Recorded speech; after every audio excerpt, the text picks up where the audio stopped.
Vault Veritas SCP Files.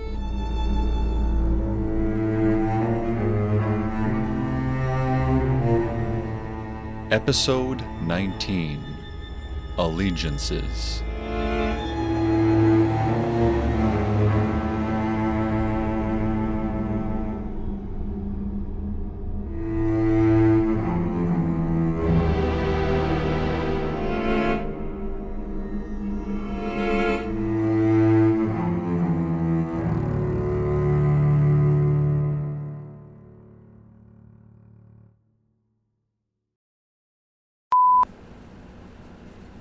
I said to turn it off.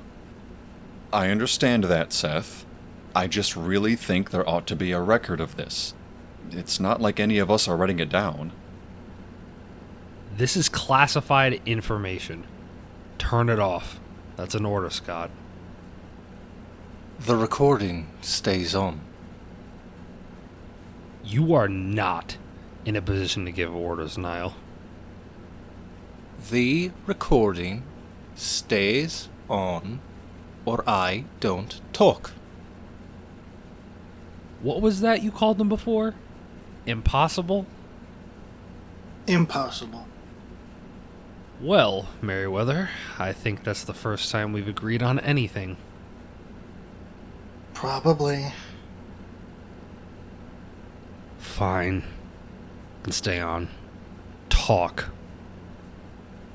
I don't suppose you could loosen the restraints a little. My leg is pinned in a rather uncomfortable... Talk! Fine. Well, let's see. Where was I before you had me strapped down pending investigation for insurrection anyway?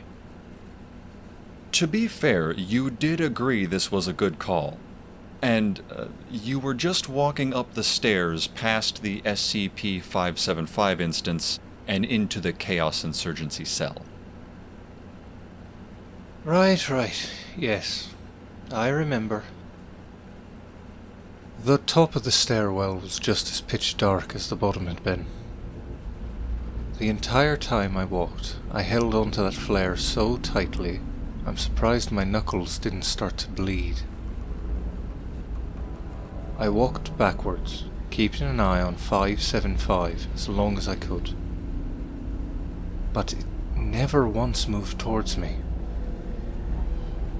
As ruthless as the insurgency is, they are adept at controlling the anomalies. At the top of the stairs was a long, dark hallway. At the end, shining through a crack under a door, was a thin, watery light. Creeping down that hall was one of the most nerve-wracking experiences of my life. Every step, I half expected 575 to start dragging itself towards me from behind, or for the door ahead to burst open and the hallway to flood suddenly with insurgency agents, ready to kill me for daring to trespass.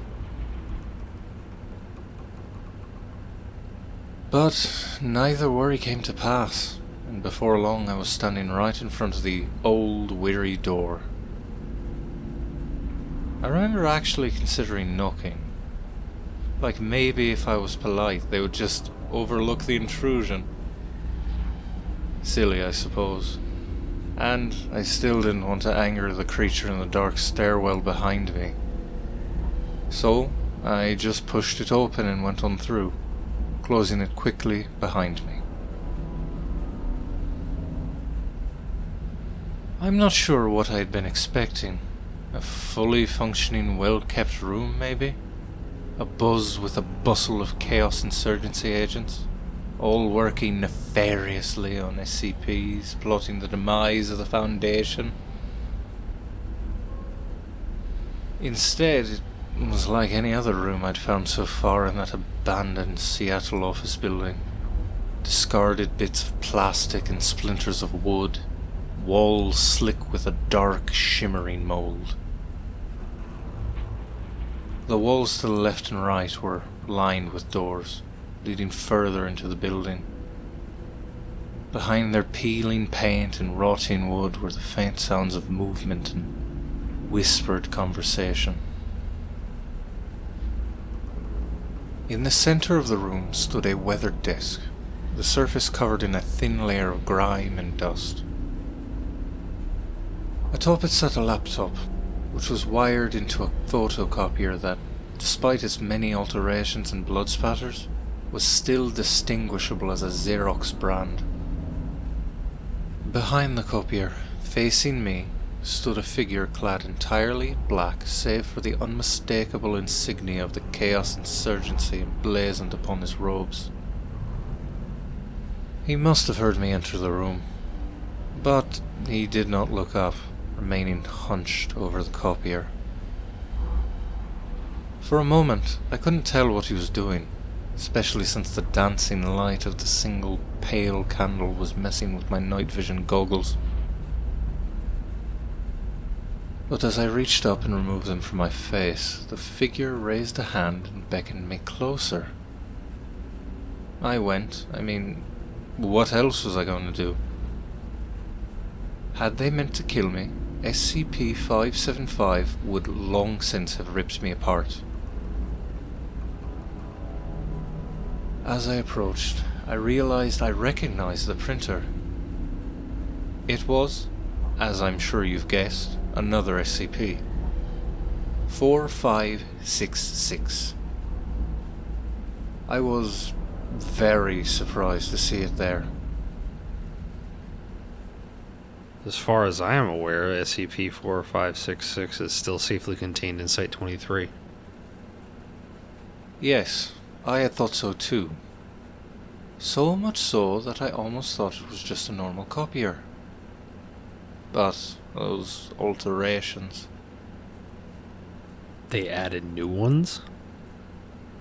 More like refreshed the ones they had made previously. Does anybody want to explain for those of us who aren't familiar with 4566? Please. According to the records kept by the Chaos Insurgency, SCP-4566 was originally just the photocopier itself. However, when we first seized it from them, we noticed they had made several significant alterations in order to weaponize it. Certain electronic components were replaced with demonic circuitry. The paper tray was inscribed with thaumaturgical sigils in a silver and copper alloy. All glass components had been replaced with obsidian, and instead of printing with magenta ink, it uses human blood. That's the part they were refreshing when I walked into the room. The insurgent had a vial of blood in his hands and was slowly, carefully topping up the ink cartridge. You know, that's usually a good cue to walk away from a situation. Or investigate further. No, I think that walking away is, in fact, the proper response. You're really not going to like the next part, then. I haven't liked any of it so far. Might as well keep that trend going. Besides being generally intimidating, SCP-4566's main effect is to fictionalize people. When a piece of media is rewritten with a person's name replacing one of the main characters, that person becomes sucked into the media, trapping them within the newly modified work. The exact way it works is unclear to us still. The method was lost during the initial raid and deaths of the insurgents who held that knowledge. It has something to do with personalities. The person you are attempting to fictionalize must match the character you are attempting to turn them into. But the lack of precise instructions did not stop the insurgency from attempting to rediscover the process, though. For there, upon the computer, I could see pages upon pages of writing as they attempted to fictionalize one person into an existing film titled In Bruges. Ever heard of it? No. No. One of the main characters is an Irish hitman. Confident, experienced, a veteran, not nearly as handsome as yours truly, but still... They tried to fictionalize you? Apparently. I'm guessing they weren't able to figure out the exact process to do so. It was either that, or the fact they had misspelled my name every single time. Connors isn't a hard one to get right, but Niall? Niall. They had me written as Neil. Not that I was about to clue them in on that one. Saved by a typo. I don't think they had actually attempted to use it at that point. It was a threat.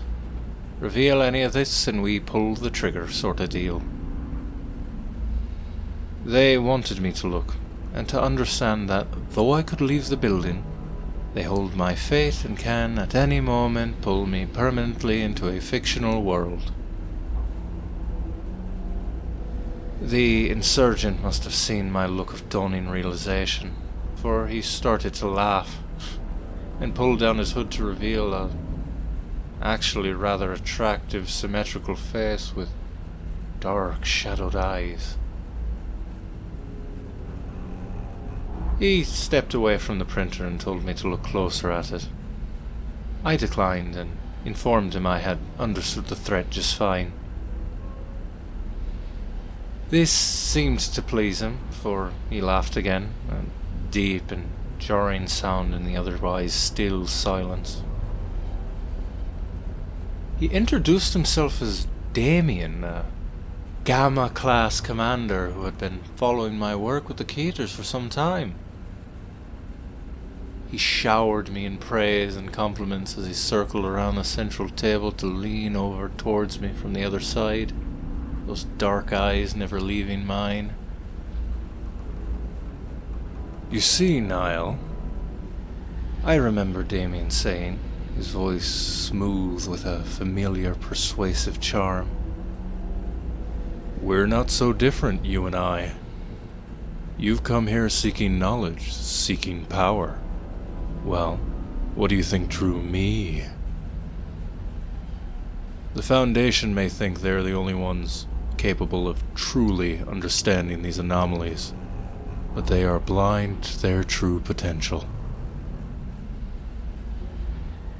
I remained silent, watching him warily as he continued his verbal dance.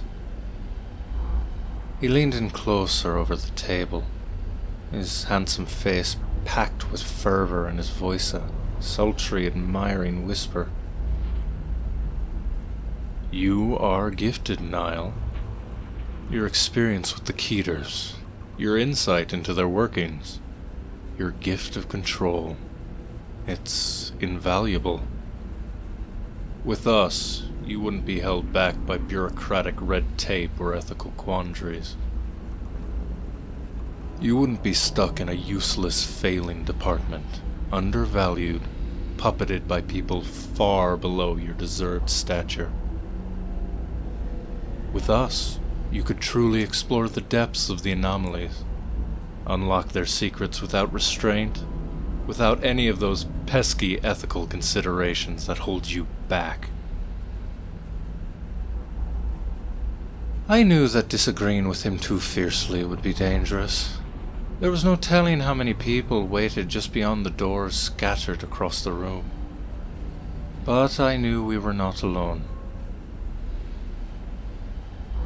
There was no longer the hum of quiet activity from behind them.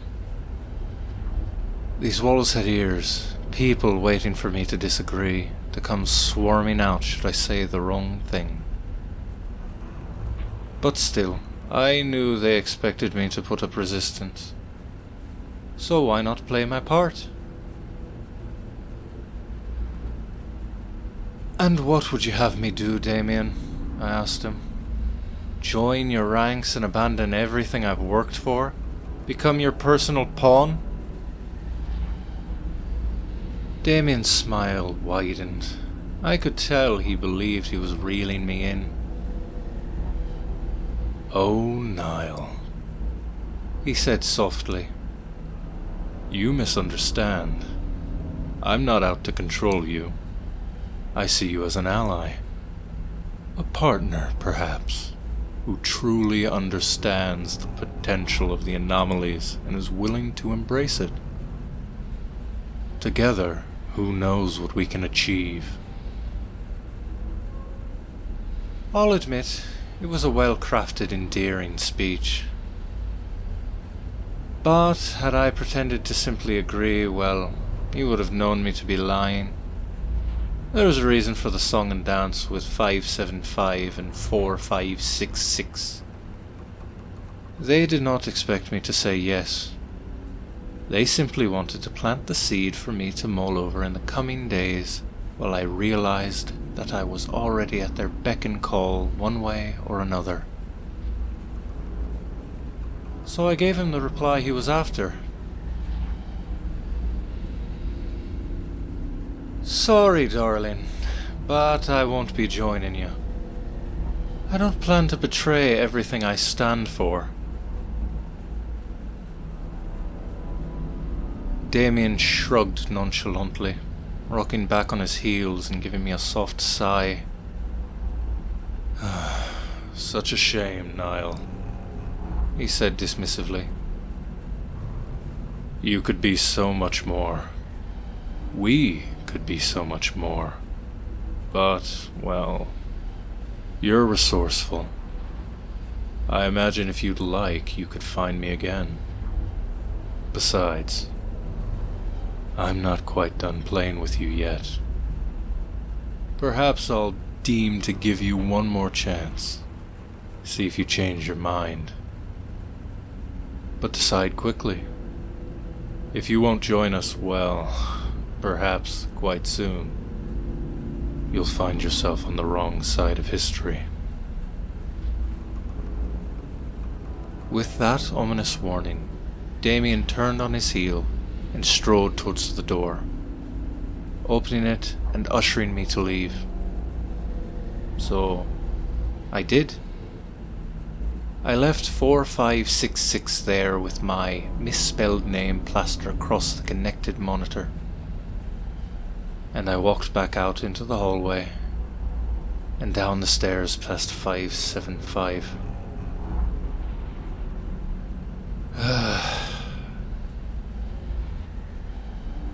It was my cockiness that earned me this wound. I had fully, truly believed I had him fooled, that he thought he had charmed me and he would just let me leave. He's a difficult one to read, though. I appreciate that now. For just as I was walking past 575 and back out the stairwell, I heard rapid footsteps from the landing above, followed by a sudden, ear-splitting whistle.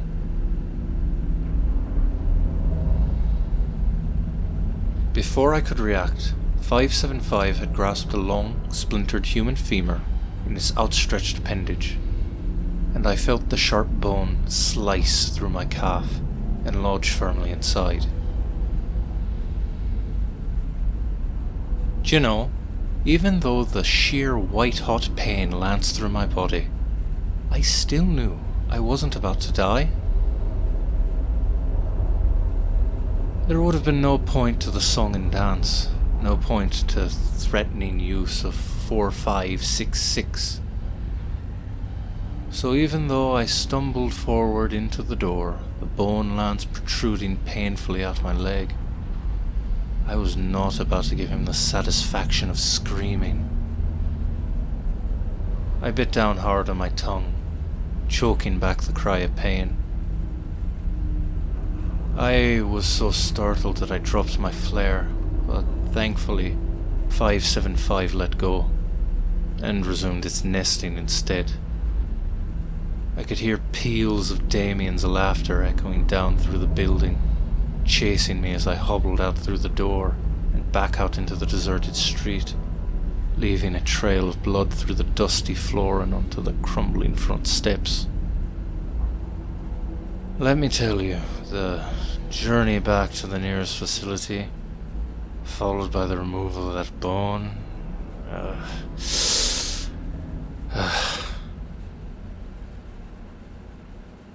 That last comment Damien made, the wrong side of history?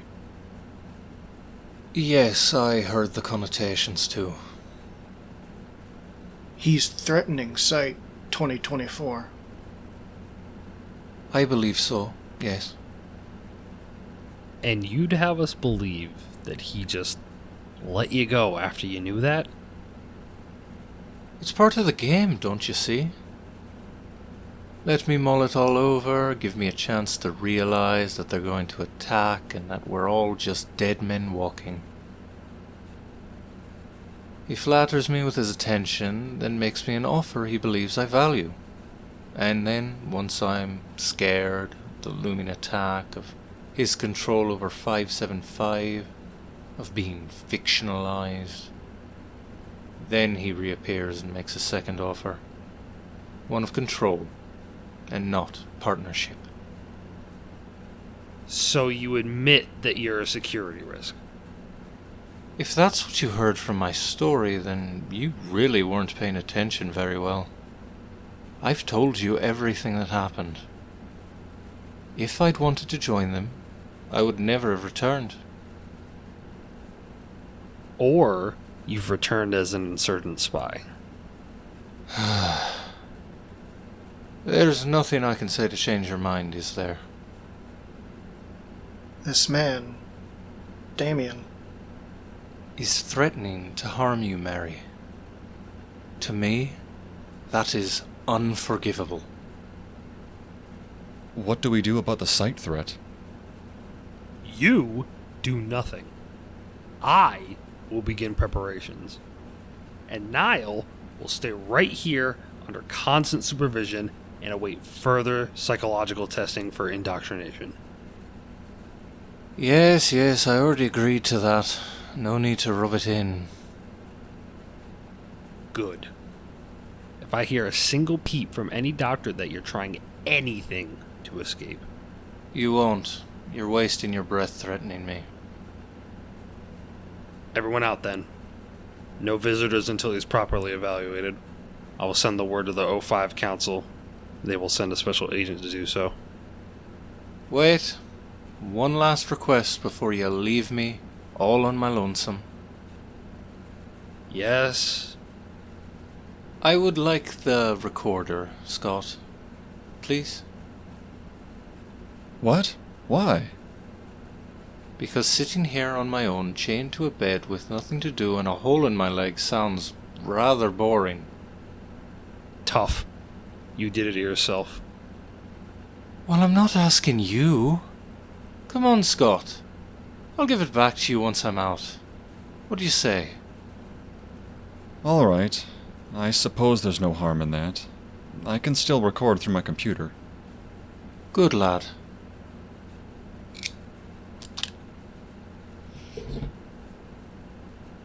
Niall, I'm glad you're back.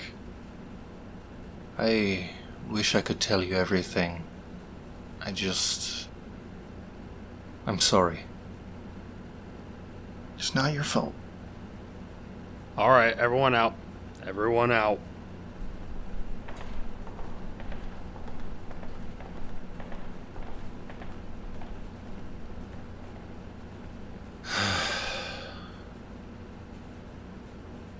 Well, that was exciting. Now what? I hate having nothing to do.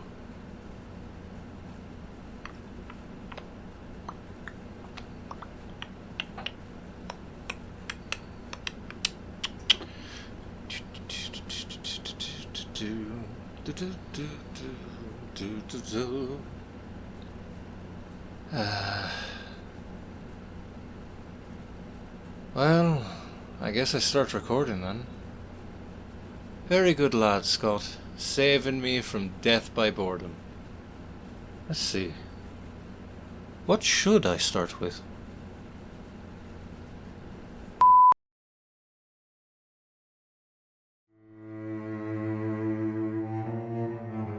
Vault Veritas SCP Files is a podcast inspired by the SCP Foundation.